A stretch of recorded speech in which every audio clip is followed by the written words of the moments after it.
తాడిపత్రిలోని శంఖారావం సభలో జగన్పై విరుచుకుపడ్డ లోకేష్. ముఖ్యమంత్రి వైఎస్ జగన్మోహన్ రెడ్డిపై తెలుగుదేశం పార్టీ జాతీయ ప్రధాన కార్యదర్శి నారా లోకేష్ తండ్రి అయిన శైలిలో విమర్శలు గుప్పించారు.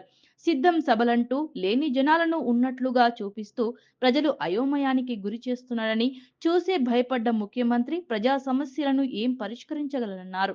తెలుగుదేశం, జనసేన, బీజేపీ కూటమి ఏర్పడ్డ తరువాత జగన్‌లో వణుకు మొదలైందని అన్నారు.